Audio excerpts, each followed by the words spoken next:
it's Laura with your latest tech update. Younger workers are less comfortable with new technology than you might think. A new study's found a fifth of 18 to 29-year-olds feel judged when they encounter an IT problem. Despite growing up with modern tech, literally in the palm of their hands, office devices can still be a mystery to them. You see, many of today's first jobbers have only ever worked remotely, and some have never used standard office tools such as PCs or Word and Excel.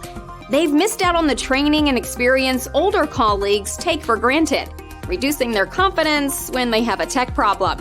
A little training across your whole team can help everyone and give a real confidence boost to younger workers, which could be a fantastic investment in productivity.